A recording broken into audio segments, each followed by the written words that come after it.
Franco Colapinto, Logan Sargent, Lance Stroll, Pastor Maldonado, Yuki Tsunoda, and Mark Janae. A few of the names that you will not hear on this list. This is View from Luffield, and this is Phil's top 10 drivers of his lifetime.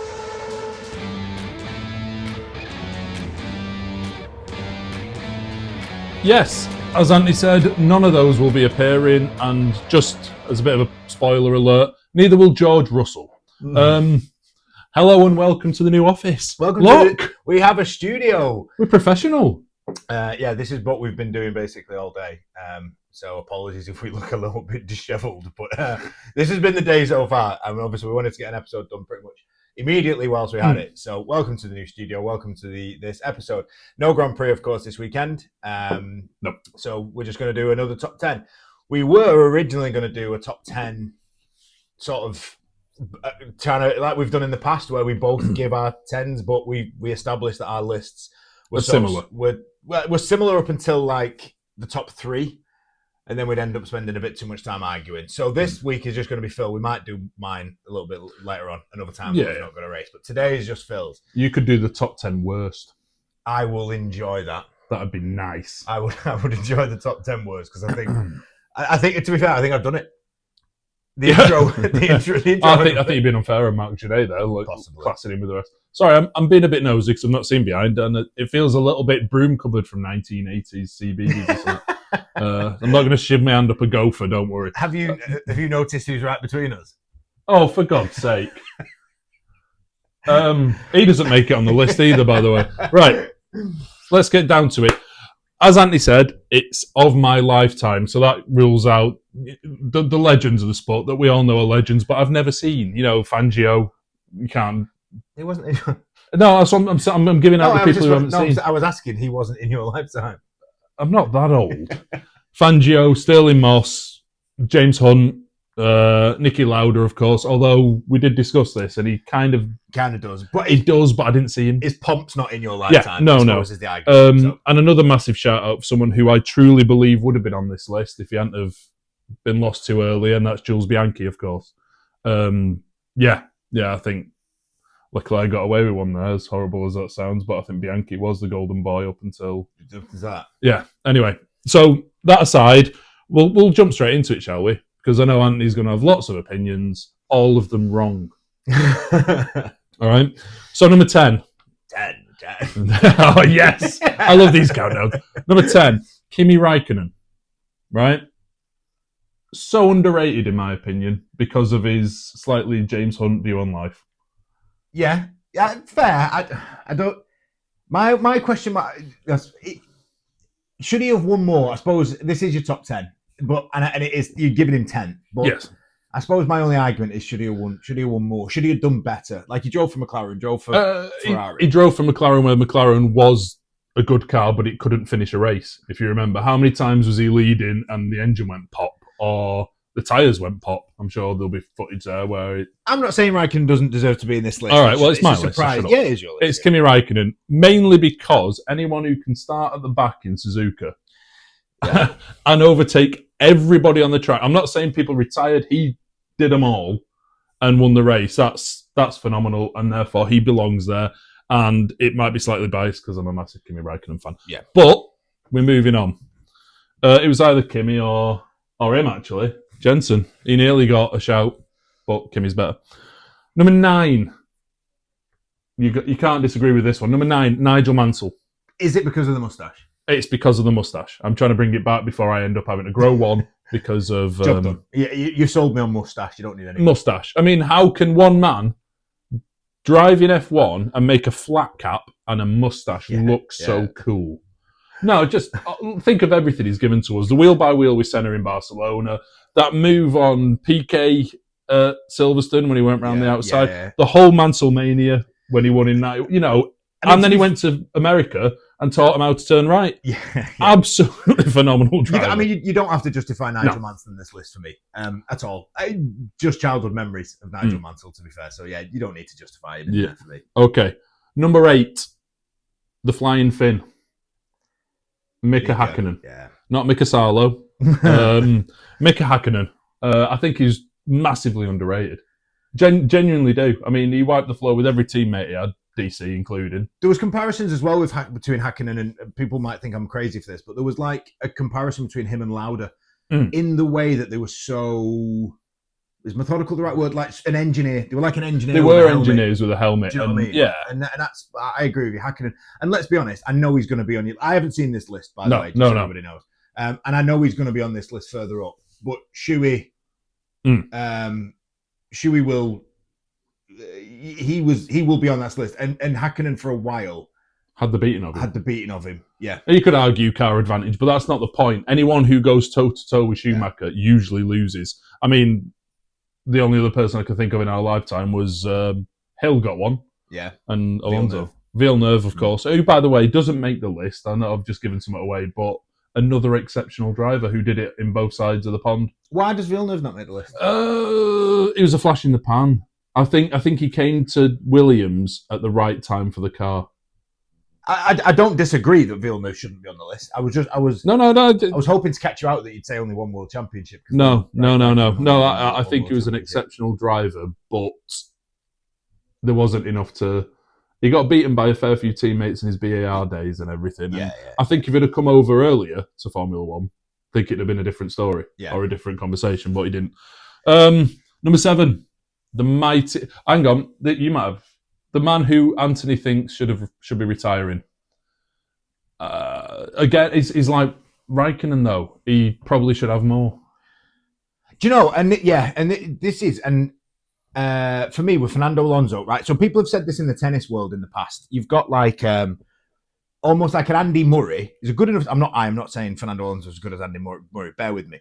Andy Murray existed in a time where so too did Djokovic, and so too did Nadal, and so too did Federer. So they won everything, and it meant Andy Murray will retire with not a great deal, or has retired with not a great deal in regards to trophies and whatever else. Only won Wimbledon once, I think. You've got other people in other sports. Look at the Ballon d'Or for football fans. Look at the Ballon d'Or between the period of like 2006 to 2018 or whatever it was, when it was Messi, Ronaldo, Ronaldo. Like, you had some phenomenal footballers played football in that time, and not one of them won the Ballon d'Or because it was just dominated by those two. My point with Alonso is he survived. The start of his career was during a time when Schumacher was dominant. Then he obviously won his 2, and then you had that bit of a spell, didn't you? 07 Raikkonen, 08 Hamilton, 09 Button. Yeah. And then you had Vettel's dominance. Then you had Hamilton's dominance. And then now you've got Verstappen's dominance. Yeah. And the time now that there's probably the first time in a very long time where it could be anyone who wins it. I'm not going to say McLaren dominance because I'm not getting that excited. But he's been in an Aston Martin, which is now is that the wrong side of his career? Yeah. And it's like, I agree. Fernando Alonso for me is good enough, and I do think he should retire, but that takes nothing away from what he has achieved. Alonso should have won more than 2, but he survived in a time where everybody else was just 3 of the most dominant drivers of this generation. 4, sorry, I forgot 1. Yeah. That's just you can't have worse luck than that, can you? No.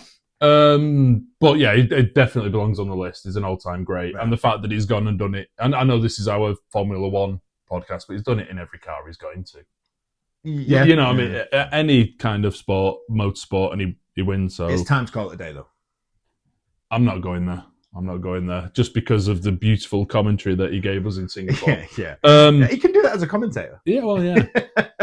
Number 6 is a man who I weirdly stood next to in a urinal at Silverstone once.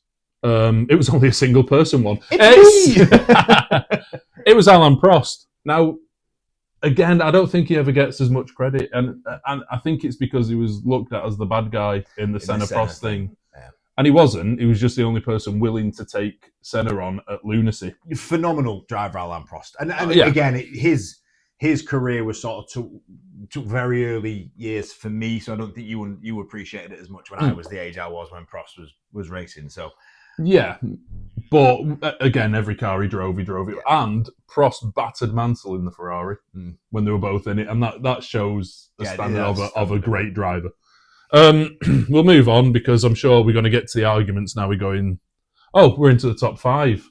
But what I will say before we do the 5 is just like Sky's kind of wanting to get the girlfriends involved with this with the race, we're still going to keep DT Collects involved. So get yourself over to Whatnot whenever you like, or whenever he's doing one of his shows. I actually joined in on Sunday, and it was the weirdest, most fun I've ever had. The banter is class. Dave's a great host. Yeah. So please keep going to DT Collects. He's got some classic cards, and I just wanted to drop that in before we start the top. Yeah, like an ad break. And whilst we're on this little ad break for DT Collects, thank you to everybody for making Singapore Sunday such a success, both on our channel.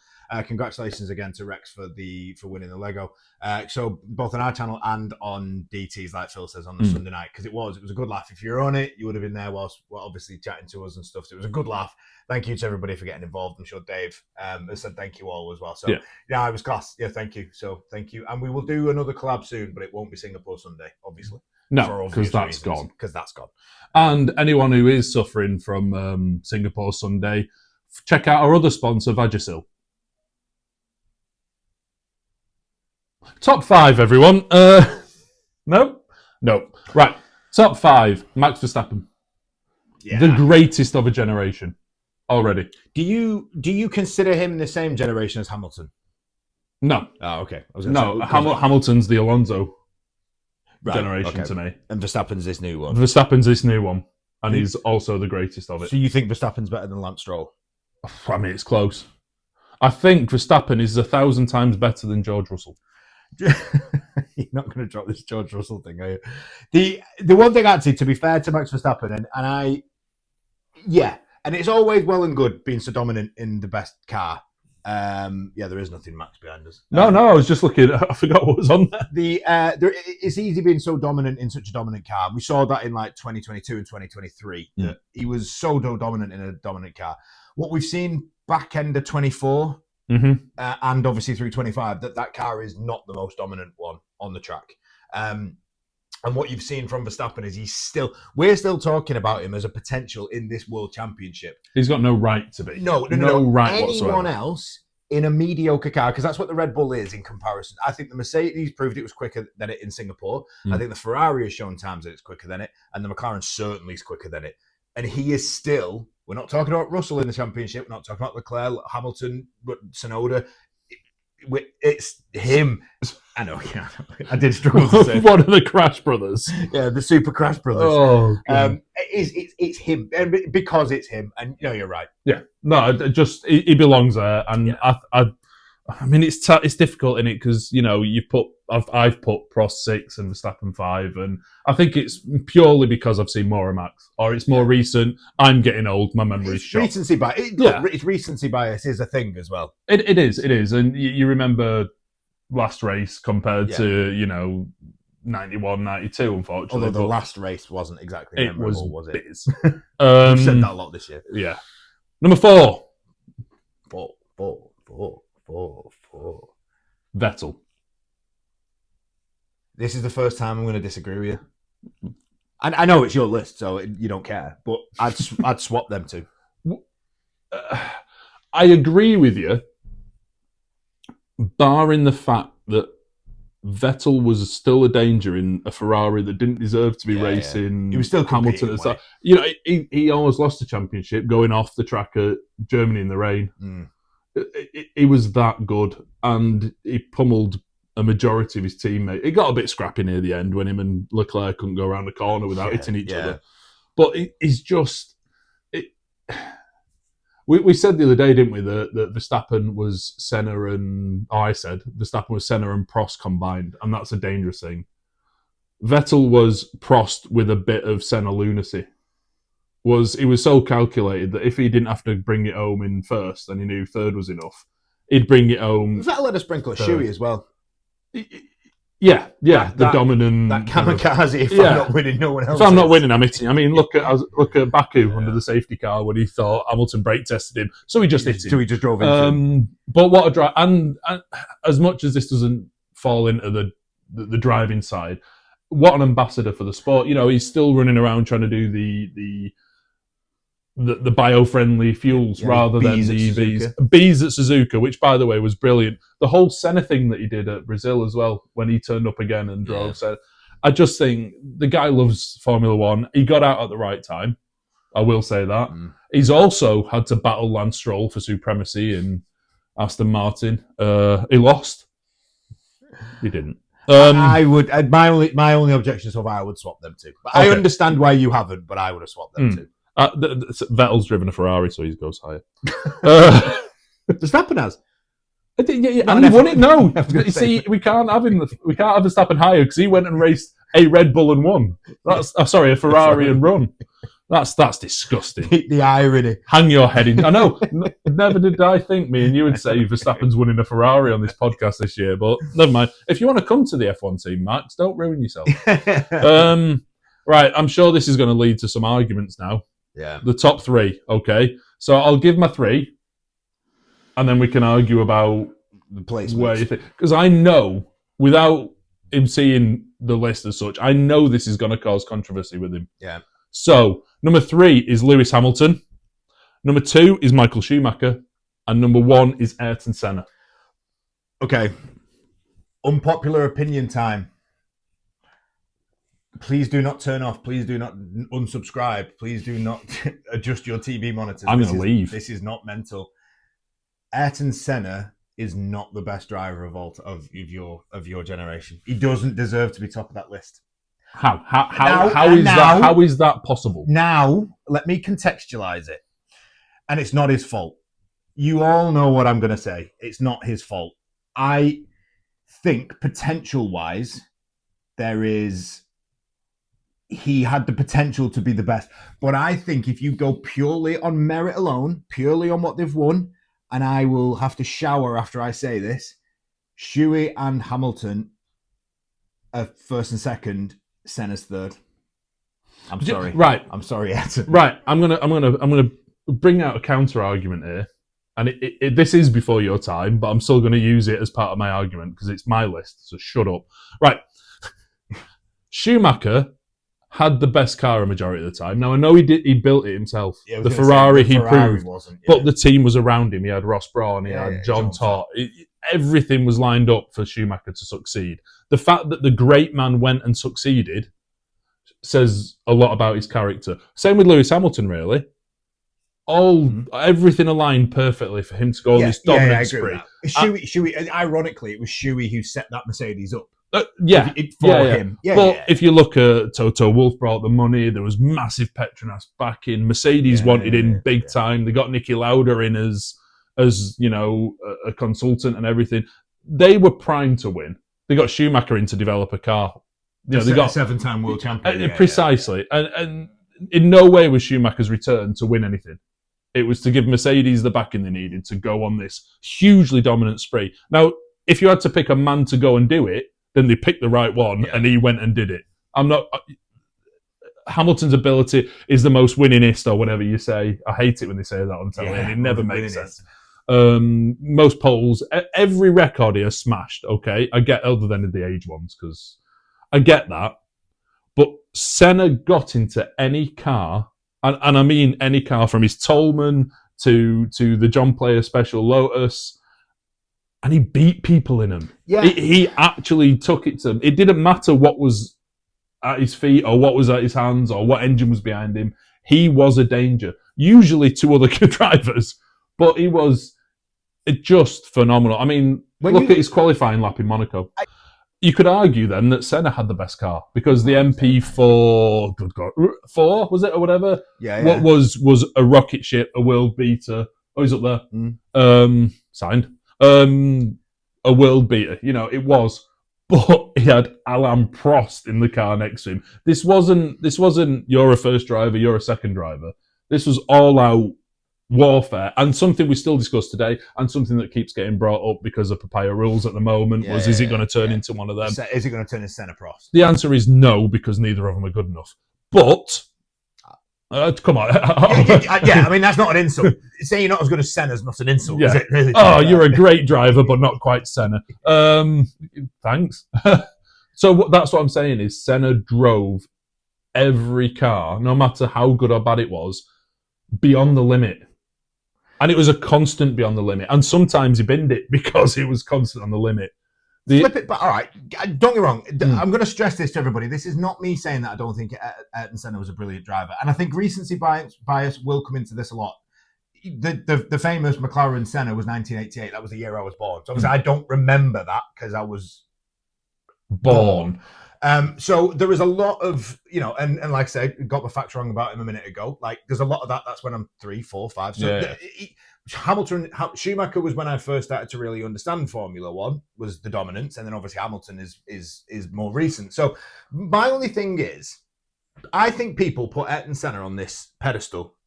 Rightly, don't get me wrong, rightly so, right? And I get that. But I think a lot of it is based on the whole tragedy sort of thing, which again, this is, oh God, yeah, I'm making myself sound like a right terrorist here. With the flag next to you. Yeah. A lot of it's like tragedy bias, if that's even a thing. So a lot of it is, he was so good, it's such a shame we didn't get to see more. And that's why I'm almost saying, what my point being, Hamilton and Schumacher have won 7 world championships each. Every single record there is to win, Lewis Hamilton has won. Now, I get a lot of them are because you used to get 6 points and a curly whirly for a race win. Now you get 25. So I understand. And a Fredo. I understand now that, it's easy for people to smash point scoring records now because you didn't get that many. Yeah. You had 3 races a year and you got 6 points for winning them. Now we've got 400 and you get 400 points. It's easy. My point being is, what does somebody have to do to knock Senna off that pedestal? Because I feel like no matter, Hamilton could win 3 more before he retires. He'll have to leave Ferrari to do so. Oh yeah, he's running out of time. But Hamilton could win 3 more before he retires, be a 10-time world champion, and I still think people would put Senna above him in that list. I don't think that's fair. I've got an answer. All right, and like you've been saying, there is no way of separating these 3 really. No, they're the 3 that we get to that are leaps, and Verstappen may eventually one day when the time is right make his way up there. I mean, Norris will be there. I couldn't even finish it myself. That's Vagisil not paying us anymore. I'm trying, Lando. I'm trying. Disgusting. No, what I'm saying is, it's interchangeable, the top 3, I think. But I always think back, and the way I decide it is you've got 3 identical, other cars are available before I say this, Nissan Micras. Yep. They're a 1-litre engine, right? You're going to drop it on the start line. I'm trying to figure out where you're going with this. Hear me out. You put them on the start line at Silverstone. Yep. Okay? And you take all those drivers in the pomp. I'm not saying we go and dig one up. Okay, I'm not saying, we wake one of them up. And I'm not saying... Wake one? Yeah, Lewis, because he must be passed out from the nonsense that... Oh, you thought...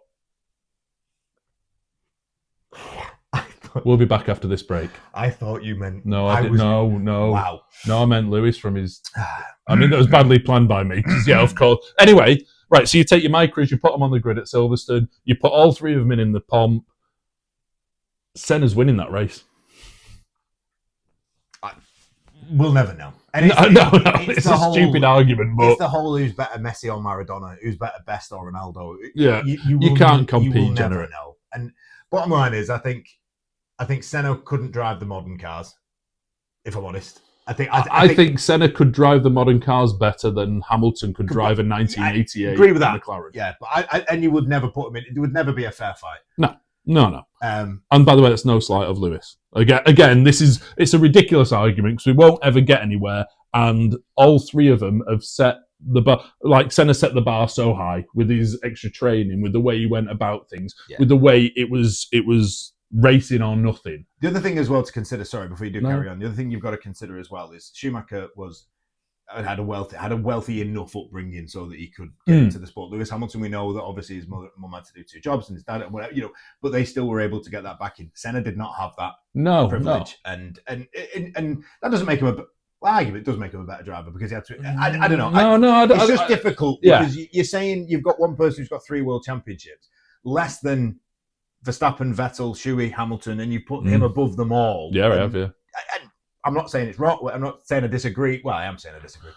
I just feel like, for me, it should go Senna, Hamilton, Norris. That would be my... Senna. Do you know what? Actually, now in my head as I'm going Senna, Hamilton, Schuey, it doesn't sound right. It's hard putting Noki Shui off one, to be fair, and it doesn't sound right. Yeah. Anyway, so there's a list, basically. We're never going to agree. We could sit here, bore you silly for the next 4 hours. Yeah. And we'd probably enjoy doing that, but we're well aware that nobody wants to see us. We could do in this a fight. argument for. Yeah. We've got Texas next. Yes, we have. By the way, does everybody like the new studio? It's nice. Comment in the bottom if you what you think. Too much Lando.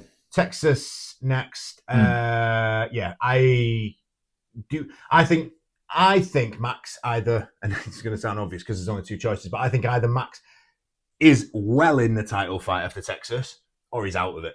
Yeah. Do you know what I mean? I know that's stupid because, of course, he can't. He can either be in it or out of it. He can't be neither. But I think he performs that well that we're all going, oh no, he can actually win this. Or well, I won't. I'll be going, oh yay. Yeah, but I think I do personally. I think it's a McLaren favouring circuit. I think it's going to be one that they'll do okay at, and I can genuinely see a 1-2. Do you not think though? Since we had this chat not so long back about Horner going and Lauren Mecky's Mecky's coming in. They seem a little bit more organised. Not so much willing to do something stupid cut the rear wing up to go faster. And that's why you can't count him out at the moment, because I don't know what Red Bull's going to turn up. Sorry, what single Red Bull is going to turn up, because there seems to be one missing at the back of the field. They've given up on him, haven't they? I mean, I would. I would have given up on him in Australia before he parents have. Anyway, wow. We did predictions last week, didn't we? We didn't. No, we didn't. No, and that's why I was trying to move on to Ant versus Phil. Fair point. I did not realise. In which case, then who did I pick for Singapore? Lando. Yep. So I picked the mighty blue wall. No, I didn't. Did I pick Piastri? Oh, you did pick Piastri. I was going to say I know I've left myself to thinking I am going to go. I'm going to go Lando then. I do. I think it's a McLaren track. I obviously want it to be a McLaren track because I'm actually now, as a McLaren fan, I've been saying all season I'd rather it be Lando, but I'm happy as long as it's one of them. Now I'm starting to panic that it won't be one of them. So I'm going Lando, but if it's the other one, I'm happy. So because I can't pick Max by the rules of engagement of this wonderful... I mean, you can pick Lando if you want, but that means I've got to pick like Russell. No, I think this is like we discussed, when Lando dropped a few balls earlier in the season and we said the next one's got to be a big one for him, and every time he's delivered. Yeah, you think it's this is Oscar's big one, and I think he's going to. Yeah. So I'm going to go with Oscar. You go with Lando. I'm going with Lando. I know we've tried to not make it a McLaren. No, but I can't see it on this track. I can't see it. It's a track that they'll favour, and I also think the next one we go to is a track that they'll favour as well. I think there's quite a Mexico few... after Texas. Yeah. I actually think there's quite a few left now. I think you've got Texas, Mexico. I think Brazil favours McLaren the way that just the quicker corners. Mm-hmm. I think Vegas probably favours Mercedes because of the cold temperatures. Lower temperatures. I know that sounds weird because they did well in Singapore, but I do think the lower temperatures. Ferrari have always run reasonably well at Vegas. Well, I know there's only like two, other than the time Sainz got his bottom ripped off. But how fast were they? Yeah. Because Ferrari bake their tyres, so as long as it's cold enough, we're quite good. Qatar, I think, is another one that favours McLaren. I think when you look at what we've got left, I do think it will be Norris or Piastri. I think Verstappen's given us a little bit to get us interested. But then what track favours Verstappen other than all of them, except Singapore? Brazil. Because the weather plays a hand, and he will be. Was it last year or 24 when he came from like 212th on the grid? Oh, every time he turns up. He seems intent on making the Brazilian Grand Prix the hardest one possible for him, and then still winning. It's like a personal challenge of him. Oh, it is, isn't it? Anyway, we've gone off on a bit of a tangent. So that's Ant versus Phil for Texas next week. We will obviously be, well, at least one of us will be in this new fancy studio. For the Texas Grand Prix next week. And that's it. So I'm going to go for Lando Norris. Phil is going to go for Oscar Piastri. Come on, Lando. Do it for us. Do it for us. And that is Phil's top 10 list. If there's anyone that you think should be in the list that isn't, if Phil's omitted, if there's anybody that you think is in there and shouldn't be, and if there's any argument that you guys may or may not have with the top 3, or indeed anything else. Do you agree with Senna? Even though at the end of it, I don't think we could do it. It's like a top joint first. Yeah. I don't think you will. Like you said, you'll never find out. No. So let us know in the comments if there's anything you disagree with, and if there's any other top 10 lists that you want to see in the meantime. And that is it for us this week. Last shout out for Dave's Whatnot. Head over to Whatnot to have a look at what trading cards he's got going on. I actually got a Charles Leclerc helmet, which... And bizarrely, I got Oscar Piastri from the pick, which is... Yeah, so Phil got a decent Piastri card, I got a decent Leclerc one, so we're trying to bargain with each other. He wants £2 million for his, and I want 1.5 for the Leclerc part. I will swap them. Yeah, I think we should swap them. Don't tell Dave, though. No, Dave. Cover your ears, Dave. Yeah. Right, and that is it for this week. So we will see you next week for the Austin Grand Prix. And like I say, any arguments you may have with the list, drop them in the comments below. And we shall see you next week for Texas. See you in a bit. Bye now.